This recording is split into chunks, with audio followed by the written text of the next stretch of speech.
Welcome to the special edition of Full PreFrontal, the Big Picture series. Coupled with our extensive library of conversations with leaders in the fields of neuroscience and cognitive, educational, and social psychology, in this special series, Sucheta plans to dive deeper into the science of executive function, including managing oneself and one's cognitive resources in order to achieve goals.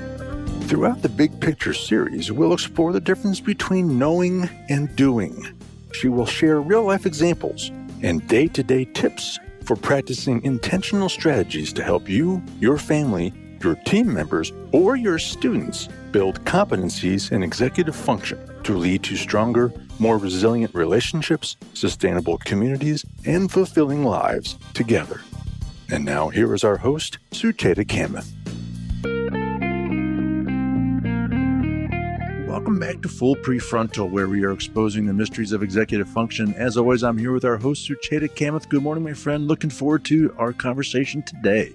Good morning. How are you, Todd? So excited to be with you. Well, this is going to be a really fun conversation on this special edition, Big Picture episode. We're going to talk about no ordinary play today. What a fun conversation. So, gosh, I guess in thinking about this topic, I don't really need a definition of play, but looking at it from the perspective of science, what is play? What do we need to know about it?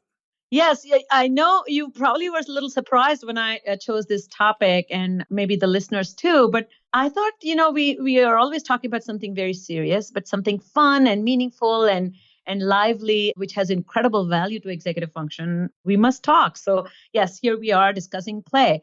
So this entire episode, by the way, was inspired by the work of a very famous psychiatrist, Stuart Brown, who is the founder of the National Institute of Play, who also has a book by that name called Play. So Oxford Dictionary has at least 50 definitions of the word play. But to start with, play is anything that spontaneously is done for its own sake. This definition can be further extended into more and more detailed definitions, which includes words like purposeless activity produces pleasure and joy. But play may look, seemingly purposeless, voluntary act that is fun to do, but the emphasis is on apparently purposeless act. Because unlike other basic drives where eating, sleeping, resting, play doesn't appear to be a must for survival, but we are wrong there. It's taken a long time for the scientists to see the connection why mammals play, particularly all those animals, including humans, who live in groups, have found play to have an important role. So it has an inherent quality of boundlessness, and it harbors potential for improvisation, such that in essence, play is shapeless activity that can be shaped into anything we want it to be. Well, play is play. We all have an immediate image that comes to mind when we think of that, but we have to take it very seriously, yes? Yes. So scientists, including biologists, psychologists, neuroscientists, they all are beginning to understand that the play has a primal role in human development, and it's thought to have a role of a building block for empathy. Play is inherently attractive as it loops in the desire to keep on going, and it fires off endorphins in the brain, which is what gives great sense of joy and happiness. But it also helps one connect with others, offers healing, builds a social understanding, and it helps in learning effectively, which in fact translates into forming bonds with others. So it might sound like I'm on my soapbox, but I'm really a big fan of play. So let's bring play back. Let's bring recess back. Let's bring physical education, music, games, art, etc. back into the classrooms, into child's education.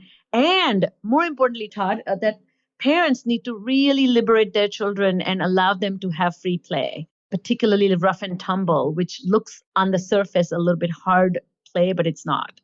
Well, I recall recess from my childhood, and now that I understand its power, recess should never have gone away as adults. So obviously play is very important, but there's a lot of people out there who think otherwise. My mom told me a million stories about how the nuns in her Catholic school would, play was not part of the expectation. They seemed to would rather have the kids be seen and not heard. Yes. And I grew up in India, and we were also quite kind of playing quietly was really emphasized somehow, being rough and loud was somehow obnoxious or rude or unhealthy. I don't know. But, bad rap comes from this rough and tumble play, which is often appears aggressive or dangerous. But that has a very important role in human development. Animals seems to be doing it. Humans do it. There's a particular posturing that goes on that also shows that you're ready to pounce on somebody, but that pounce is not an attack. So this is all done in effort to gain handle on situations. Rough and tumble plays, for example, teach how to kind of develop socially and understand how to handle aggression. So it's kind of a pretend aggression to prepare yourself for the real aggression. Throughout centuries, the myth about play, though, has spread like fire. Somehow it appears that it's useless and directionless. And myths perpetuate this thought process that play is simply unimportant, is frivolous act, something that has to be done, and it's because it looks purposeless, it's meaningless. So that's why I don't know if you don't have kids, but when my kids were born and we were raising them, there was like a big movement to buy these Einstein, motivated like musical toys and things like that. So people are now overcorrecting and doing structured play, like instead of free play. So yes, we do need to kind of wipe out some of these misconceptions. So I'm still thinking about when you said that we are wired to play, and it makes me better understand sometimes why I just happen to be in a playful mood, or I observe my dog suddenly start doing some goofy, playful stuff. Because of this being wired notion, I mean, I'm assuming that we send play signals out to each other. Yeah, and I've been reading a lot in preparation for this, but I've also been thinking a lot about this, particularly working with children and adults with executive dysfunction. The idea of taming children who are misbehaving or who are rambunctious. There's a lot of effort focused on discipline and quietening down the movements. And what is lost is this evolutionary brain that this brain grew exponentially when humans became culturally attuned. So when the culture came about, the culture is nothing but navigating social interactions in group living, and play became a very critical part of navigating that culture. So it's an essential element of shaping the brain's infrastructure, and in return, it shapes the organism's brain and makes it even more robustly wired. Jane Goodall once said that it's giving youngsters practice. This kind of play gives youngsters practice, the kind of skills you need to become adult. All animals are social, and hence play is critical. So, play certainly makes us stronger and more adaptable. It enables us social, sustainable skills that allow you to be sustaining relationships in social context. And it fuels creativity and innovation. And we'll hear about that in a minute when we have a little bit of an innovative approach to today's podcast, which is my way of playing with the podcast. So finally, there are two ways to think about the act of play and how it serves a vital function. First, it's an anxiety-free activity. That means it takes your mind off of stresses and worries, and without having to define goals. And second, it gives you an opportunity to simulate the future. So that's why play has an incredible evolutionary role. Boy, I'm awash in memories of my childhood now, listening to you talk and remembering all my playful experiences. But I have to guess that we play earlier in that, right? I mean, there's play between a mother and a child, right? I mean, that gaze into each other's eyes for, I don't know, maybe there's no specific reason, but and it's always quite a beautiful thing to watch. But that's play, isn't it?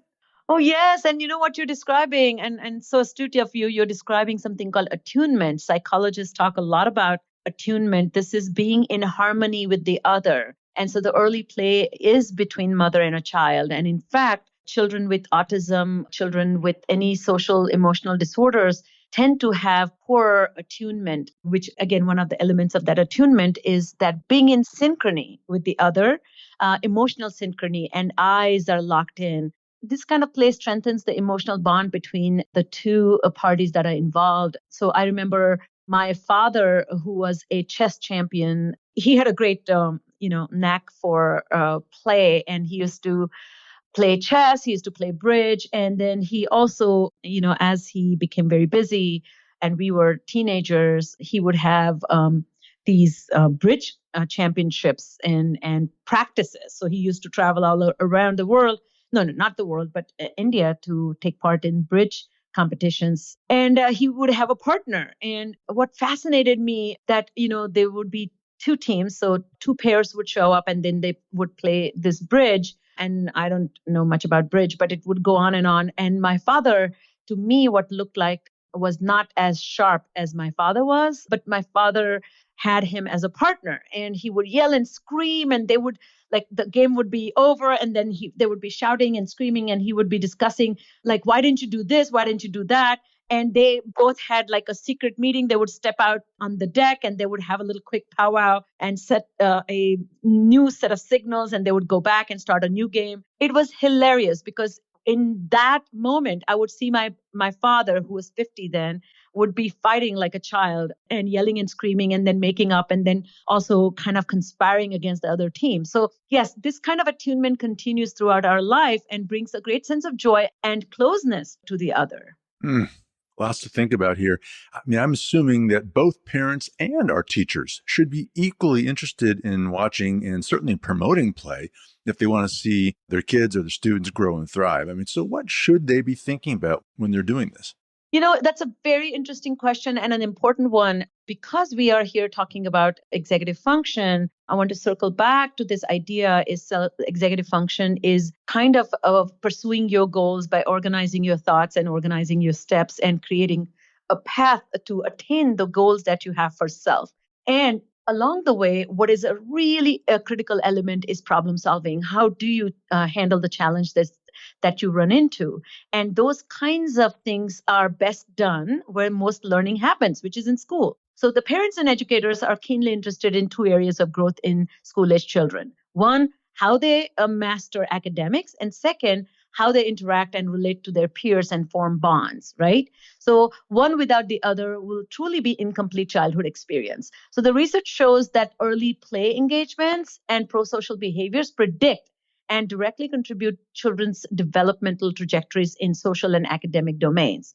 So pro-socialness in play really can be listed as cooperating, helping, sharing, consoling. And if it's not done well, then it might be considered as being antisocial. So if a child that doesn't get enough exposure and experience and really joy of play, they tend to be prone to verbal and physical aggression. So it's really, really important. Well, hearing all this, I mean, now I can't even imagine a childhood where a child has not been able to play. I mean, I can't even fathom that. I mean, I suppose not playing or not engaging in playful activities is probably quite harmful, yes? Yeah. And it's so interesting. Dr. Stuart Brown, that I mentioned in the top of the episode here, his work started by studying prisoners. So people who were on death row, and he began to investigate a lot of social psychological problems that they had, which brought their aggression and hostility, and they acted on it, not having regard for how these actions impact the other. And one consistent theme that emerged was very poor exposure to play or very poor play life in childhood. So for certain, to play is to be human. And as we have been talking about here, play keeps mind and brain flexible to cope with constantly changing world. And play is what leads to lightheartedness, empathy, optimism, hopefulness for the future, and adaptability. And by the way, all this, Dr. Stewart describes it this way. But I feel that those who grow up with play deficits often experience mild and chronic depression, and they often have experiences of inflexibility, or others around them might describe inflexibility. So such individuals can be difficult to deal with. So it's really, really important for us to think about this underexposure to play can be harmful. Well, as I said earlier, all I can think about now is all the play I did as a child. And a couple of things come to mind. I remember enormous amounts of physical activity. So I now realize how helpful that was in terms of developing strength and health and vigor as a child and running around and just activity that I worry today's kids aren't getting. I think about all the building I did, Legos and Lincoln Logs and blocks and all that. So I now realize that was fueling my creativity. And this is the other thing I never realized how important it was, but hearing you talk earlier, I mean, the role play that this is and the social training. I mean, I played house. I remember the girl Oh, who was did you? I remember the girl who was my next door neighbor. Her name was Erin. She was probably my first crush, but she was my wife and I was the husband. And I imagine Sucheta. I mean, I'm now That's so great. realizing, but that was social training, was it not? I mean, that's I'm now realizing even more so how important this is. Yeah, and I think you grew up as a single child, didn't you? So this was even more Yes, I did. critical. Absolutely. Yeah, so not having your siblings who are your peers, I'm so happy to know that you had your neighbors and even being a girl, you kind of, connected and you deeply shared these activities that brought you together and allowed you to kind of sort out.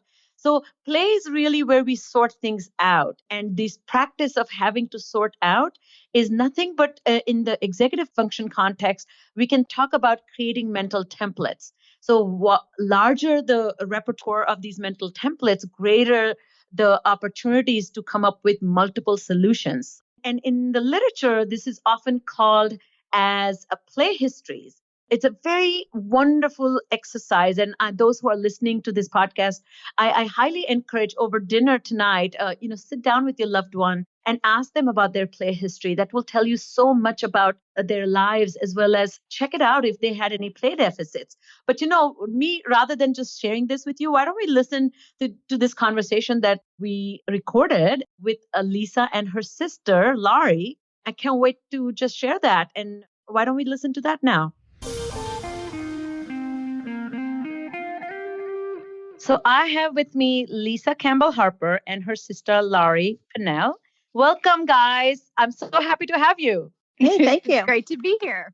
So, can you share with us some of the things you did in your childhood and the way you played with each other? When you told me this casually in a conversation, it was so fascinating. And I said to myself, we have to have our audience listen to it. So, tell us a little bit about that. Well, I was basically just describing that for us, play was just literally what we did all day, every day. And often our play was just this huge adventure. And mostly the adventure was something that we created in our minds. But a large part of how we played was really just describing that adventure to each other. And while sometimes we played with our dolls and we played house and we played sort of maybe everyday things, I think often we played like huge crises. Like maybe there That's was how a I remember war, it. or a flood, or we were being chased. And a large part of our play was just describing like who we were as characters. Like maybe we were a mother and we had to have a very specific name, and we had 5 children that we were carrying with us, and how old were they and what were their names?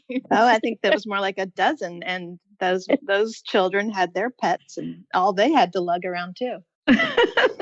And then we had to describe, what was the scene? Well, we were traversing through the mountains, which, might have been our backyard. And then we had to swing on a vine to get across this particular canyon, which was the swing set or the trapeze on the swing set.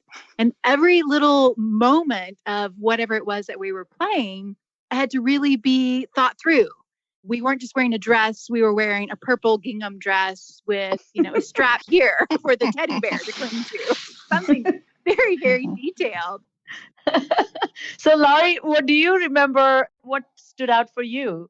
Well, I was a middle sister. So, I learned a lot by watching the successes and mistakes of my older and younger sisters. But I remember that we read a lot of books, and often they were maybe many grades higher than our age. Our parents were both kind of teacher personalities. And so we had a lot of books, a lot of educational toys and things like that. So I think it was the stories that we were reading that we were always acting out in our playing, and my being younger, Lisa was often reading books that were a little more advanced than what I was reading. So, maybe she was reading about Hitler. I was reading about, birthday parties. And so some of those scenarios that she was reading about, since she was the older sister and, the leader, she would put these scenarios that, Hitler was coming and we were playing Barbies, but we must help the Barbies escape Hitler. And so shoeboxes turned into barges and Barbies were tucked in and piled in on top of each other. And we had to hurry before, Hitler came. And as a younger child, I think, I grew up not really knowing, what is this Hitler character? What are we escaping from? But I think it had a lot to do with reading and all the stories that Lisa was hearing. And then she would translate those into her play with her younger sisters. So I think that's so exciting. And I mean, one of the things that really strikes out for me is you were experiencing these emotions that in an ordinary day you wouldn't have. So if you are in a flood or a fire, the crisis that leads to this sense of anxiety and fear. And one of the benefits, and I don't mean to bring neuroscience into this, but the experience of having to experience these emotions that are not invoked in daily activities is what makes play so much fun. You get to experience how to bounce back. So do you mind, both of you, telling us a little bit about this is a little bit of now connecting the dots here, but how would you say play influenced you as an adult, and what kind of role play has in your life now? Well, I would say that I think for me, a large part of what I do every day in my professional role and even in my personal role in the family is around organizing and planning for long-term big things that may have many, many moving parts and pieces. And so kind of that ability to imagine what an end state might look like and to be able to think through lots of details that don't exist is something that I played a lot at doing and that I really enjoy doing. And another way that we played was often sort of in training for something, which sort of sounds funny, but we might be using our bikes as horses one day, right? And we were training for a national, rodeo or jumping competition, or this swimming pool might be our gymnastics field, and we were practicing for hours, for the Olympics. For the Olympics, right? So this idea of, mapping out a goal maybe is one thing that I see as I think back on, how do I do that still? How do I incorporate that into my life? That's really crazy and amazing. How about you, Laurie?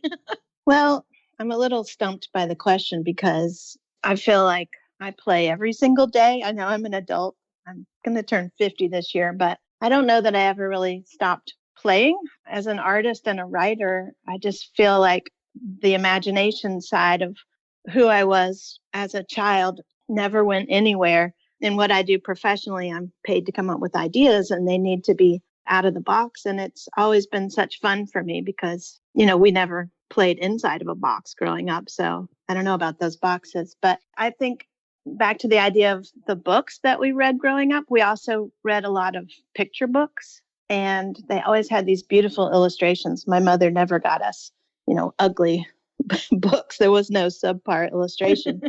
And to me, a lot of what I learned and how I played as a child, I still use today. I'm not ever designing anything that is ugly or jarring. It's always got a sense of adventure, something unexpected, a little bit of a surprise or a twist, or there's always something fun and whimsical in every work project that I do, because I think that's just who I am based on the amazing childhood I had.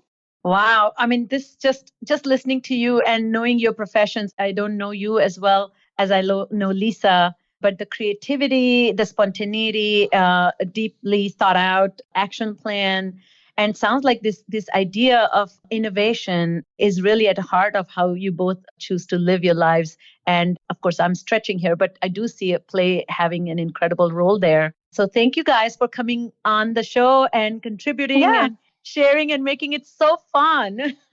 Yeah, let's go play. We're happy to come play anytime. Thank you. Thank you. Wow, Sucheta, that was a lot of fun. One word I can describe that in, that's called whimsy. And I realize how lacking we are in whimsy in today's world. And I recognize how much that comes from play. But I loved how they described their play as adventure and how important is that in the development of a child. I loved that they went into detailed descriptions of things. Instead of just saying I was wearing a dress, I was wearing, I couldn't remember what she said, but some specific kind of dress with a color and a strap. I mean, how important is that descriptive side of this thing? And then, the obvious thing, as you know, it's important to me is that they read a lot of books, and that's all good stuff. Yes, and I think what's so clear, were you noticing the mastery on language? Oh, yeah.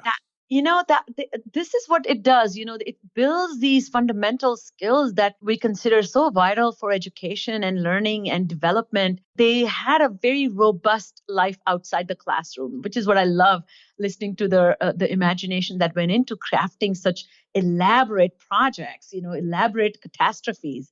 I don't think I've ever met anybody who actually simulated a catastrophe and say, let's pretend that we are stuck in a flood. That's so great. That's why I loved having them both. As you can see, this way of tracing one's own play history is like tracing one's origin, of your lighthearted self. This is how we find our ways back to who I was. Where did I begin to become this easygoing, carefree, but deeply person who deeply loves life? So you can trace all the signs of imaginative and symbolic play that are taking shape as the child engages. And one of the important things here, as you saw, there was no interference from an adult. So I often find this concept of play dates fascinates me. And I kind of find it a little bit annoying that the parents are in the background. They're kind of saying, go, why don't you offer him some ice cream? Or why don't you take out these Legos and see if he wants to play with that? I also notice in the work that I do, kids often get bored on a play date. That means they have nothing to say to each other and they can't seem to navigate this place where they have to cajole the other person to join on the fun that they have crafted. So yes, that's why play is so essential, because that's how our early negotiations begin there. Well, listening to them talk and then thinking about my own experience and then just other observations over my life, we seem to play using our hands a lot. I mean, I have to assume that has some influence on the brain and the ultimate outcomes of this, right? Yeah. Yeah. And, research in executive function talks a lot about motor planning skills, which is execution, by the way. Before we execute anything, execution requires a motor execution, doing. So executive functions very exclusively relate to taking action, not contemplating and thinking. That's not alone executive function. So if we think about it that way, play is very powerful in that regard because it inherently emphasizes learning by doing. So David Kelly has coined the term called thinking with your hands. And what it means that when we play, we automatically engage in exploration through experimentation. And we are doing that with our hands. So building, breaking, putting things together, digging, opening, turning over, play acting. If you think about all that, as I mentioned earlier, we are creating model of like building models. And these models is what we get a chance to hypothetically create one and then modify them as we go along, So by the time children enter kindergarten, all this kind of stuff is taken away from them. The kind of exploration they do with their hand is hardly that robust in the classroom. So this is why we are kind of getting it wrong, I feel, in a way, Well, I'm thinking about when you were mentioning the parents that were like chaperoning and almost like guiding the play. My parents certainly didn't do that. I would get up in the morning and have breakfast and I'd be gone and I wouldn't come home until I heard the bell ringing for dinner, and then certainly when I was at home, my parents weren't sitting there with me, watching me build Legos. I mean, they didn't tell me what to build. I mean, but it's real clear to me now, obviously, that if parents want to see their kids thrive, you got to let them play. Yes. And you got to let them play literally means let them loose. I was reading this amazing book by Jennifer History, and she's written All Joy, No Fun. This is about parenting, and she talks about the 100-year evolution of lives of parents as we began to live in suburbs and how mothers became in charge of driving their children to activities, from activity to an activity after school. And pretty much the child spends most of his time with an adult in the car. Now with the technology, last 20 years, maybe 10 years, the children who are driven by their mothers or nannies are not talking to anybody. So that's another, can you imagine stifling the whole expression side of your own development? Mm-hmm. So yes, play is critical in development of problem solving. I cannot emphasize enough. And it also is very critical for social development. So yes, I mean, I think right now, if we are stuck in artificially creating play, go ahead, let's do it. I often recommend people in my practice to go and enroll their children in acting class or improv. I think that probably is one of the places where they are forced to pretend and role play, and they get lines fed and they have to emote using those lines. So it is a little bit structured and artificial, but it probably closest to the play. It's a play for non-imaginative people. Now, improv is a great strategy because it does teach you a lot of things. I mean, there's a lot of businesses that employ that now for a lot of different reasons. And thinking of that, and now that I'm better understanding the definition of what play is, I mean, there's obviously play all around us. And we should probably talk about adults at play. I mean, we should be allowed to play too, because that can be fun. We're allowed to have fun. Talk more about that, please. I know. And what a fantastic reference. Yes, yes, yes. I really think we all should play. And play is nothing but what we describe in adulthood: creativity, smarts, and right side of the brain kind of thinking. But in adult life, the play emerges as an element of surprise, brings kind of excitement in everyday life and in your relationship. Let me give you an example of Anna and Terry, a couple from Australia. They began to date, and a token of his love on their first anniversary, Terry handicrafted a beautiful pendant necklace for his fiancée out of Huna pine. I think it's only found in Tasmania, Australia. But anyway, a year and a half later, Anna and Terry traveled all the way to Smoo Cave in southern Scotland, where they had always talked about visiting. And as they were descending into the cave, Terry said, "Hey, Anna, can I just borrow your necklace? I want to take some pictures." So she thought nothing about it. And so she gave it to him. And funniest thing happened next. So he put the camera in the cave, and you can see this on the on YouTube. I'll link it in my podcast here. But apparently, what he did is the necklace, the pendant, actually was not whole. It was hollow inside, and he had carved inside and made a place for an engagement ring. So he had placed that engagement ring inside this necklace a year and a half earlier. She just didn't know it. And so Wow, what that's he had awesome. to do, isn't that great? And so what he had to do is like crack it open. And then he got on his knees and proposed, and she was just bowled over that, what? How thoughtful of him. And what's so crazy about this, smoo, by the way, is a kind of a Norse word, which means hiding place. So the double entendre there, he created a necklace, which was a hiding place, and he took her to a hiding place to propose. So this is what I mean. Like, this is a fantastic example of play, isn't it? Absolutely. I love it. I love it. Sucheta, thinking more about play, and I mean, that was a great story, but I wish families did that. I mean, does your family do like puzzles and that kind of stuff? Yes. Oh my God. We are big, big, big, big on play. And, we're a little bit nerdish because we love to do like word puzzles, and we love to do kind of math puzzles, and we send each other jokes and riddles all the time. I'll send you, and of course, my children kind of make fun of us now, but more so of my husband, who tends to send like silly jokes a lot, But I'll give you an example. Recently in our WhatsApp group, that he shared this cute, I guess they can be called riddles or puns, I guess. I don't know what the right term is, but here you go. Okay. Yep. Energizer bunny arrested, charged with battery. Oh, God. So stupid, right? But you know what? But that's play, though. I mean, that is play. And It really is. It's like making fun of yourself or laughing at something which is kind of stupid. Okay, I'll give you a few more, two more. Okay. Without geometry, life is pointless. oh, goodness. Oh, and the best one is this: a successful diet is the triumph of mind over platter. Oh, my. Those are awful, but great at the same time. Well, try to remember in a casual conversation, try and tell somebody that. You never remember these punchlines and funny jokes or riddles, right? But yeah, that's something I think brings a great joy when we are together. We play cards. We have these elaborate games. When my children were growing up, I used to always tell them this incredible made-up story that went on for years. It was called Chinchinake Bublebu. This was a man who had magic powers. And so every night when kids went to bed, I would make up a story. So somehow, I don't even know how we landed on that. My mother used to use this term, Chinchinake Bublebu. So that's how I picked it up, and I made up this story. And my kids got so enthralled in it that every night I had to lie to them and come up with something elaborate.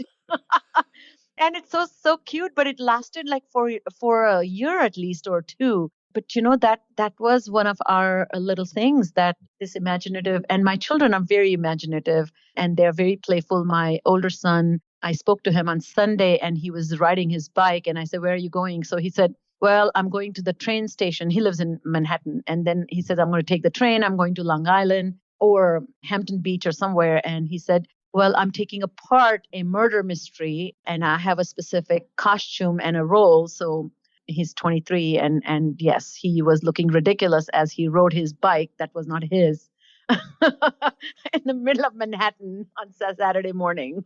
But, I mean, we would need another hour to just talk about the powerful benefits of just play within just a family environment or just typical relationships in terms of strengthening those, building trust. I mean, there's just so much benefit to this and all stems from play. Yeah. And, like if you take example of the way we communicate with others, we are using a name. Like take example of a name. I named my practice Cerebral Matters, and I wanted to do this double entendre. Cerebral matters, matters of the cerebral, matters of the brain, and brain matters in your life. Yep. And I always I'm looking for like clever ways people come up with ideas and clever ways they share with the world. For example, Elon Musk has founded a new company. It's called the Boring Company, Boring. But it is literally a company, a drilling company, so there's a tongue-in-cheek nature to things, which kind of takes you to this childlike innocence in things where you have curiosity and joy for watching something that works. When we lived in Boston, I always made a point when we went to Cambridge to visit this store. It was a store. The name of the store was Games People Play. And guess what they sold, Todd? They sold games. It's old games, yeah. It was so fun. So yeah, I'm a sucker for that. I love that. Well, what you're talking about there, if I'm picking up on the cue here, is that this is kind of like signaling. I mean, this is an invitation out there to invite us to engage in playful banter and playful activity. I mean, that's kind of what these, like what your company name is, what the Boring, and that's what that is, right? Yeah, and we are saying, so what is, after all, play invitation? Invitation, it's opposite of aggression. Aggression says stay away or else. And play says come closer, so we shall, Yep. So it is an invitation for intimacy. It is also an invitation for social bonding. It's an invitation to say, let's kind of get rid of each other's stress. Let's play. So it's so great, isn't it? Yeah, it really is. And I hope people will accept more of those invitations because they're all around us. All right. So as we're wrapping things up with this episode, let's talk about what both parents and teachers should be taking away from this discussion today.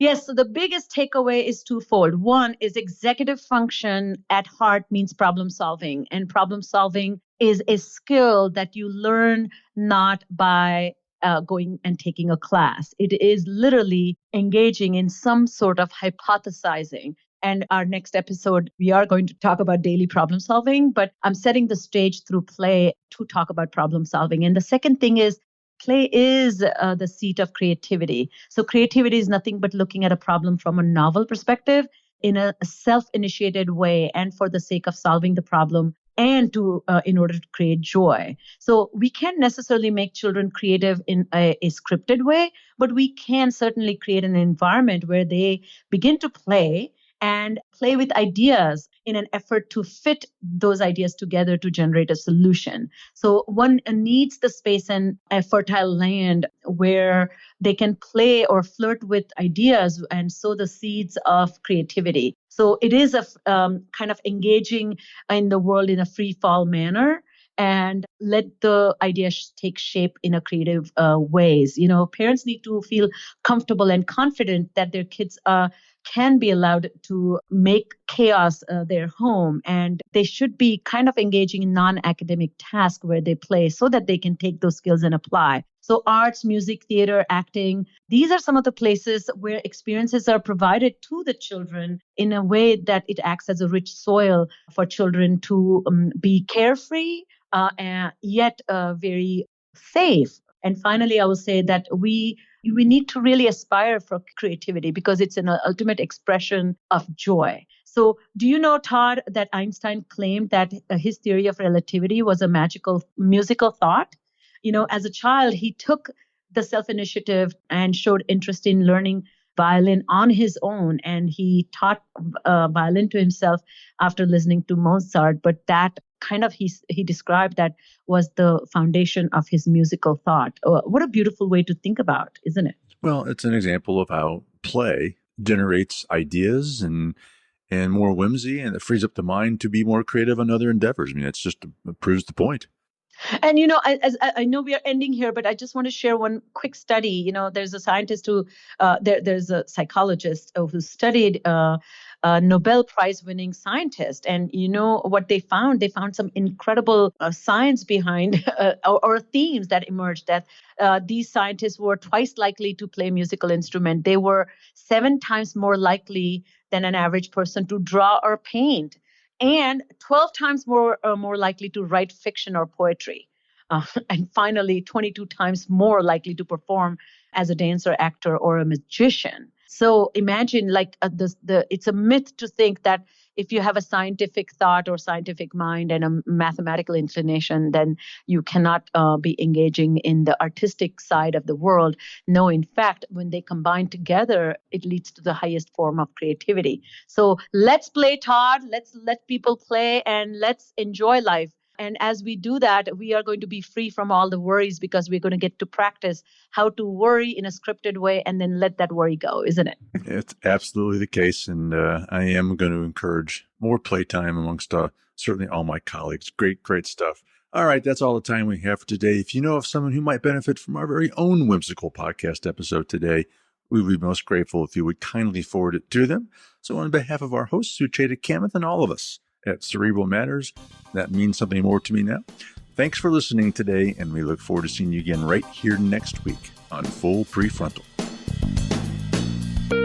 Thank you for listening to Full PreFrontal, exposing the mysteries of executive functions. To contact our host, Sucheta Kamath, and learn more about her work on improving executive functions, visit her website at cerebralmatters.com. That's cerebralmatters.com. Tune in next week for the next informative episode of Full PreFrontal.